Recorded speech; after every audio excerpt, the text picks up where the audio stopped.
You just mentioned sort of the localization of aid, this big trend that we're seeing to direct more official funding to local organizations and to host country governments. There's an obvious role for international development consulting firms to play in building the capacity of local organizations or host country ministries to be able to manage, international development contracts and grants, or implement the projects that they're being asked to implement. What other opportunities are there in the localization of aid for a firm like Tetra Tech? No, I think that, first of all, I don't necessarily see it as being a radical transformation of what has historically been the practice. I think there might be a stronger empowerment of those local partners versus there was in the past. And we welcome and we appreciate the need to have strong local partners that actually and ultimately own the development process.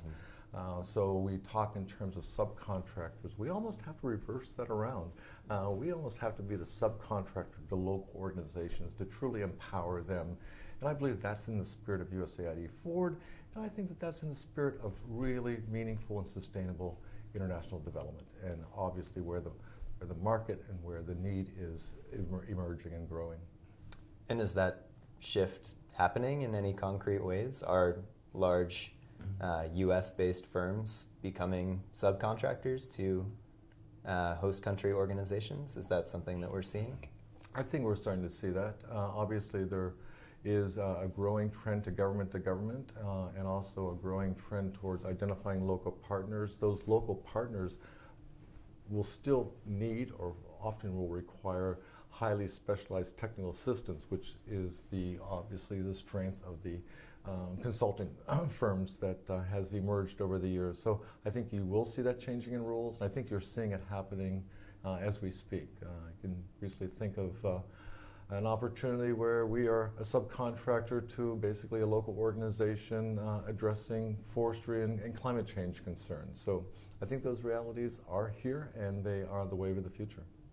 And does that then mean that firms like Tetra Tech and others who are playing this sort of subcontractor role, or maybe in the future, will have less ability to set the agenda in terms of international development thought leadership, or in other words, are you anticipating finding yourselves in more of a reactive role to the sort of specific needs of other organizations, or do you think you can maintain sort of the leadership space?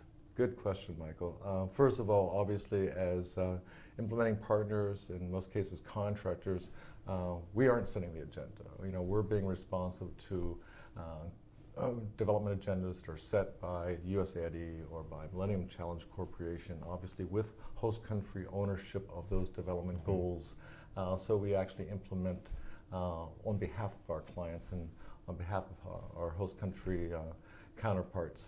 However, I do believe that for consulting firms have provided and are the reservoir of the intellectual thought leadership that is key to effective, sustainable international development.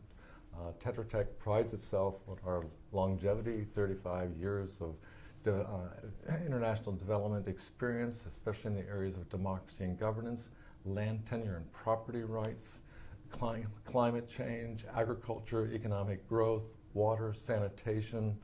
These are all fundamentally critical technical areas that are part of the scientific and technical solutions to the international development challenges.